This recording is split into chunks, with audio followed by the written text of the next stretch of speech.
TV actresses Vaishali टक्कर का जाना जिंदगी के बारे में क्या कहता है? यह कहता है कि दुखी लोग हमें यह विश्वास दिलाने के लिए गुमराह करते हैं कि वे जिंदगी में बहुत ही खुश हैं। वे हमें जीवन को पूरी तरह जीने के लिए कहते हैं, जबकि वे गुप्त रूप से पीड़ित होते हैं। वैशाली टक्कर चिंता, आत्महत्या के विचार और मानसिक प्रताड़ना से पीड़ित थी।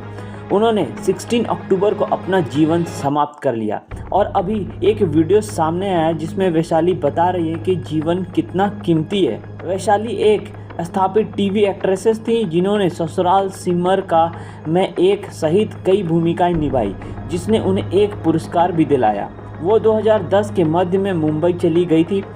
दूर से सफल दिखने वाले करियर के दौरान वैशाली मानसिक रूप से पीड़ित रही। उनके सह कलाकार रोहन मेहरा ने खुलासा किया कि कुछ समय पहले वैशाली को चिंता और आत्महत्या के विचार थे, जिसके लिए उन्होंने एक डॉक्टर को देखा था और जाहिर तौर पर ठीक हो गई थी। बिजनेसमैन राहुल नलवानी पहले वैशाली के बॉयफ्रेंड थे। ब्रेकअप के बाद नलवानी ने वैशाली को आज़ाद नहीं किया। शादी के बाद भी नलवानी ने वैशाली को प्रताड़ित करने में अपनी पत्नी को शामिल किया। वैशाली के परिवार के एक सदस्य ने दावा किया कि उसने नलवानी और उसकी पत्नी के हाथों 2 साल से अधिक समय तक उत्पीड़न का सामना कर रही थी। वैशाली को लगातार किसी और से शादी ना करने की धमकी भी देते थे, जिसे आप समझ सकते हो कि 2021 में केन्या के एक तीर्थ डॉक्टर के साथ उनकी शादी फिक्स हो गई थी और उनको रद्द कर दिया गया नलवानी द्वारा।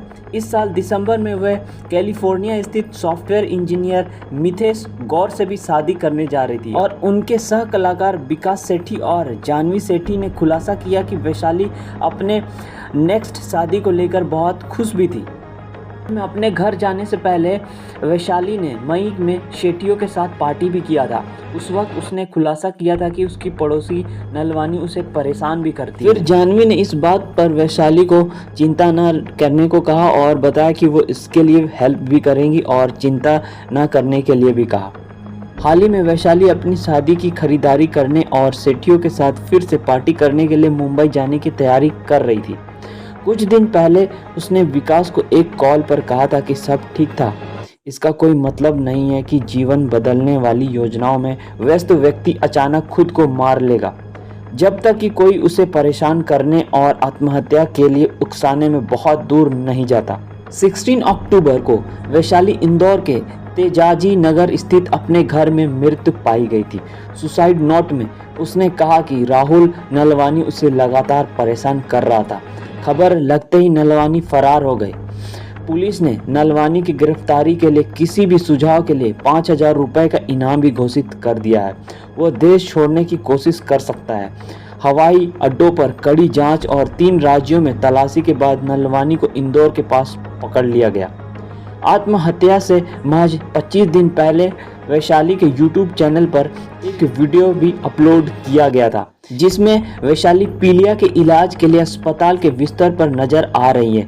वीडियो का शीर्ष है कि मेरे विपरीत जीवन को पेंच मत करो। उन्होंने अपने साथियों को जीवन को पूरी तरह जीने के लिए निर्देश भी दिया था।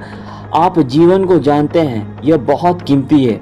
उसने कहा लोगों को जंक फूड, देर रात की पार्टियां से बचने और रिश्ते की समस्याओं पर शराब पीने से बचने का सुझाव दिया। इस चैनल पर वैशाली अपने फॉलोअर्स के साथ फनी वीडियो और बॉन्डिंग पोस्ट करती थी। उनका आखिरी वीडियो 1 अक्टूबर को पोस्ट किया गया था और इसमें वैशाली के कॉमेडी एक्ट को दिखाया गया था, जिसने दूसरों का मार्गदर्शक किया। वह खुद चली गई। अपने एक वीडियो के तहत एक प्रशंसक ने लिखा, RIP वैशाली, तुम्हारी याद आएगी। तो आप एक तरह से समझ सकते हो कि वैशाली के एक्स बॉयफ्रेंड राहुल ने उनकी जान लिया है, क्योंकि उनको बहुत ज़्यादा मेंटली टॉर्चर किया जाता था।